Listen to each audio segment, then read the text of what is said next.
M6 annonce au calme dans le prochain Zone Interdite qui sera diffusé ce dimanche que 22% des entre 18 et 30 ans se sentent ni hommes ni femmes et sont donc seraient considérés donc comme neutre, gender fluide, agenre, mais surtout non-binaire. 22%, la stat est diablement haute, donc elle est forcément partagée en masse par tous ceux qui sont de cette communauté qui veulent soutenir, faire passer le message. Elle est également partagée en masse, je dis non mais 22%. Pour ceux qui ne savent pas, 22%, la population en France entre les 18 et 30 ans, on va voir ça plus en détail après, elle est aux alentours de 9 millions de personnes. Donc 22%, en coupant très rapidement, on va voir ça plus en détail après, ça fait quand même 2 millions de non-binaires. Non. Même si ça serait cool, même si ça serait génial, non. Et en fait, j'ai eu un mal de fou à retrouver cette étude parce qu'elle est donnée nulle part grâce à un tweetos qui m'a contredit dans ce que j'avais dit, on va voir ça ensemble. Il a screenshoté cette étude et j'ai pu retrouver l'étude. Et dans cette étude, on apprend une statistique encore plus folle. C'est 1 lycéen sur 2 serait non-binaire. Ouais, et que la passion te guide.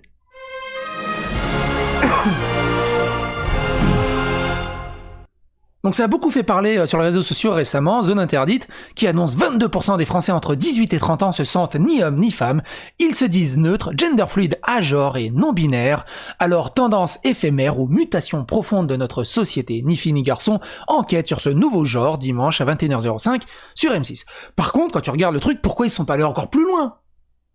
1 lycéen sur 2, et vous allez voir, se sentent non-binaires. Et donc moi j'ai dit, c'est drôle comment ils font croire que 22% des jeunes sont non-binaires, alors qu'il s'agit de 22% de la communauté trans interrogée, ce qui change un peu beaucoup la perspective, et en fait c'est beaucoup moins que ça, vous allez comprendre un peu plus en détail pourquoi c'est toujours très compliqué les sondages, pourquoi il faut absolument des contextes, des jalons, et plein de choses.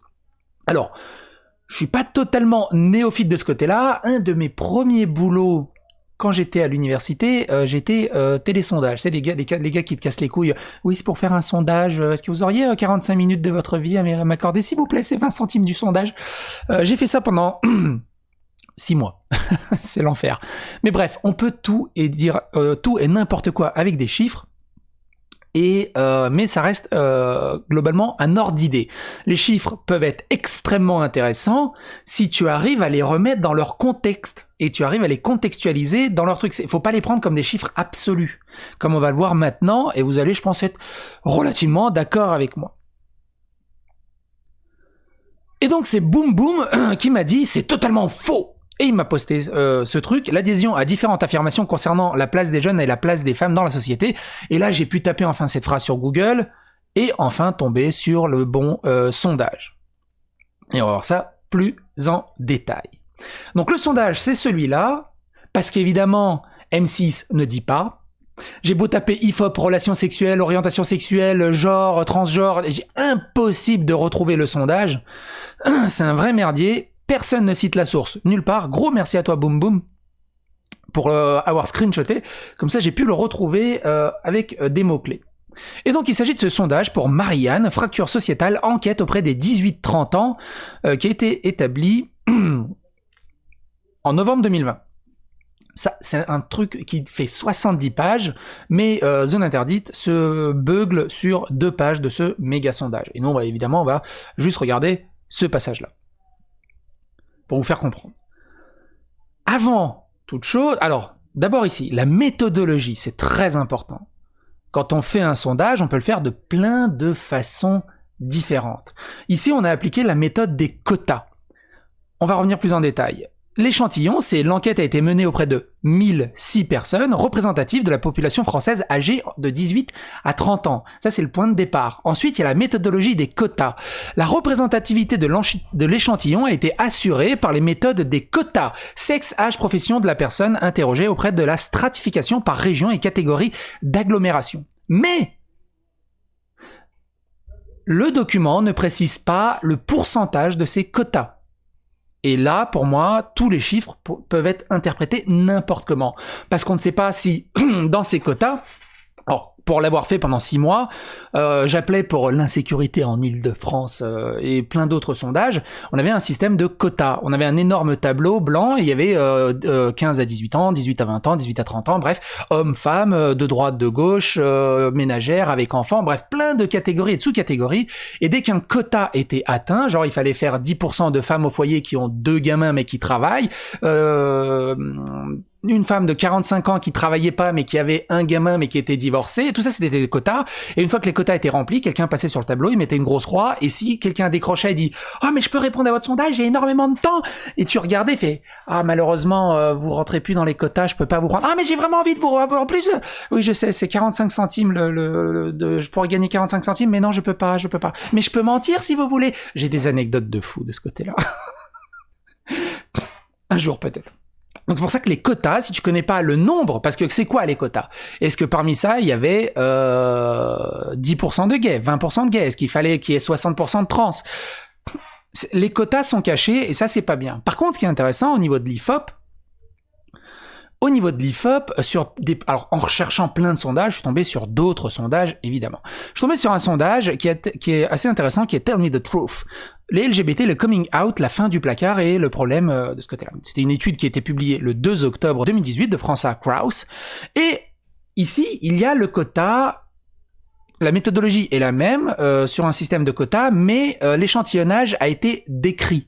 Et ici, ce qu'on peut voir, c'est l'enquête a été menée auprès d'un échantillage de 994 gays, bis, bi, lesbiens ou transgenres, extrait d'un échantillon de 12 700 personnes représentatifs de la population âgée de 18 ans et plus résidant en France métropolitaine. Au sein de cet échantillon ont été interrogés 17 homosexuels, 582 bisexuels, 15 transgenres.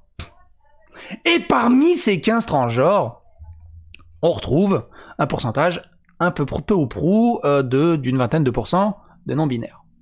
C'est pas du tout pareil que d'avoir 22% de non-binaires sur les 12 700 personnes ou sur les 1000 gays, bi, lesbiens et transgenres.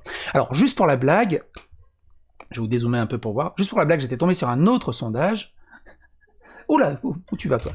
J'étais tombé sur un autre sondage qui date de juin 2018 pour une autre pour Dilra. L'autre c'était quoi? C'était Tell Me the Truth. Là c'est pour Dilra, 26 juin, toujours François Kraus. Et on retrouve nos 994 homosexuels, nos 12 700, nos 994 LGBT, qui ce coup-ci c'est un peu différent, mais surtout nos 387 homosexuels, 582 bisexuels et 15 transgenres. J'étais tombé sur un autre sondage pour l'ADFH de François Kraus également. Et en fait, il l'a bien recyclé son sondage. Il l'a vraiment bien recyclé son sondage. C'est rigolo, c'est rigolo. Alors, je suis allé regarder sur l'INSEE, mais aussi sur Statista pour voir aussi la répartition des 18-35 ans. La répartition de la population française en 2019 selon l'orientation sexuelle, c'est 82% d'hétérosexuels, 5% d'hétérosexuels attirés par des personnes de même sexe, 4% de bisexuels, 3% d'homosexuels, 2,8% personnes ne définissant pas leur orientation sexuelle mais attirées par le sexe opposé, 0,9% de bisexuels non assumés. Ce qui est une statistique plus réaliste. Tu vas avoir un meilleur ordre d'idée.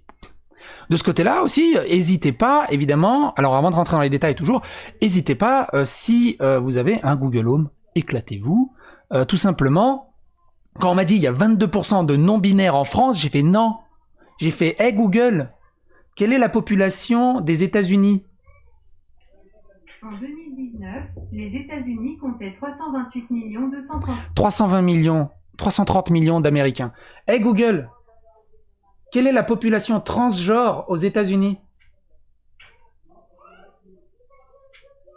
Selon Wikipédia, un effort pour quantifier la population a donné une estimation approximative que 0,3% des adultes aux États-Unis sont transgenres, en sachant qu'environ 3,5% des adultes américains s'identifient LGBT. Voilà, 3% d'LGBT aux États-Unis, 0,3 ou 4% de transgenres. Et parmi ces transgenres, un pourcentage de non-binaires. C'est une autre perspective. Et tu vas me dire qu'en France, donc ce qui correspond à quoi? À environ 1 million, je crois que j'avais regardé, 1 400 000 personnes qui se définissent en tant que transgenres aux États-Unis, sur 330 millions, et tu vas me dire qu'en France, on a 2 fois plus, ça me paraît gros, ça me paraît très gros, même si on est quand même 66 millions.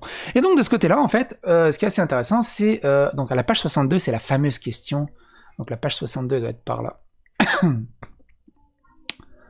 Page 62, voilà, elle est là. L'adhésion à différentes affirmations concernant la place des jeunes et la place des femmes dans la société. Diriez-vous que vous êtes d'accord ou pas d'accord avec chacune des phrases suivantes? Donc il y a plusieurs phrases, il y a des stats qui sont relativement intéressantes, mais nous, et là où Zone Interdite tape, et là où les réseaux sociaux ont vraiment dit « Ouh !» c'est ici. La phrase « Je ne me reconnais pas dans la catégorie des genres hommes-femmes », tout à fait d'accord, plutôt pas d'accord, pas du tout d'accord. Et on voit que dans les pas d'accord, il y a 78%, dans les d'accord, il y a 22% des personnes interrogées, des 1000 personnes. Mais comme on ne connaît pas les quotas, si ils avaient des quotas, je dis totalement en pif, mais s'ils avaient un quota qu'il fallait absolument que les personnes viennent de la communauté LGBT et que les quotas étaient à 15%, à 20%, bah 20% de 1000 personnes, même si réalistiquement, statistiquement, ils sont entre, comme vous avez vu, 0,4% à 1,4, voire peut-être 2%, si on compte toute la communauté LGBT, 2 à 3% en France. Il me semble que j'avais vu ça sur une autre statistique. À la louche, on va mettre 3-4%, comme ça, voilà. Mais, et du coup, dans les quotas, c'est 20%, forcément, le résultat est totalement biaisé. Et là, c'est rigolo, un peu plus bas. Un peu plus bas, à la page 67, ça m'a fait rigoler. Alors, la page 67, ouais, j'ai noté la page 67. Parce qu'il y a le détail, justement, de cette... Parce que, voilà, tout le monde balance ce truc sur les réseaux sociaux, du coup, je l'ai retrouvé un peu à gauche, à droite, mais il n'y a pas le détail. Et le détail est beaucoup plus rigolo. Donc, déjà, à la page 67, il y a autre chose qui m'a fait rigoler. À page 67, il y a un truc, l'adhésion à différentes affirmations concernant la place des jeunes et la place des femmes dans la société. Je comprends les femmes qui déclarent détester les hommes. Et genre, il y a 46% des hommes qui comprennent que les femmes puissent les détester. Je trouve la stat vachement haute quand même. C'est tout, c'était mon opinion. Donc pour le détail de l'autre truc, donc c'est en page 71... Est-ce qu'on est en page 71? On est là. Je ne me reconnais pas dans les 2 catégories des genres hommes-femmes. Alors, on s'en fout des je suis pas d'accord, c'est pas l'intérêt. C'est pour, je vous zoome le d'accord pour que ça soit plus visible pour vous, mais surtout, évidemment, le lien est dans la description, allez regarder par vous-même. Et ici, il y a quelque chose qui est assez intéressant. Donc, je ne me reconnais pas dans les 2 catégories de genre homme-femme, donc on retrouve notre 22%, qui est le total de tout à fait d'accord, 7%, plutôt d'accord, 15%. Il y a 26% d'hommes, 18% de femmes, qui ne se reconnaissent pas, ni hommes, ni femmes. Déjà, ça c'est un peu rigolo. Actifs occupés, 24%, demandeurs d'emploi, 23%, total lycéens, 48%, étudiants, 21%, 48%, quasiment un lycéen sur 2 serait non-binaire.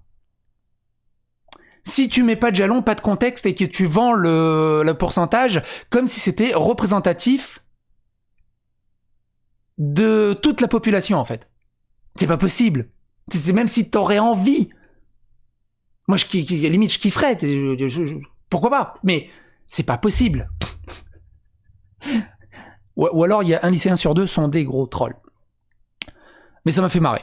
C'est pour ça, c'est surtout cette stat qui met en exergue, il est joli ce mot, le fait de la problématique de la non-description du pourcentage des quotas. Parce qu'il y a un truc qui peut pas. C'est papa. Donc lycéen, très très non-binaire, mais dès que tu deviens étudiant, bon, c'est fini avec ces questions. Par contre, moi, ce que j'y vois, c'est une sorte d'effet de mode, d'effet de masse, d'ambiançage de ce côté-là, et la question est très importante, surtout chez les jeunes, autour de 18 ans. Autre chose qui est assez intéressant, je sais plus où c'est, profession d'interviewé, donc actif, catégorie supérieure, pas grave, c'est profession de chef de famille, pourquoi pas.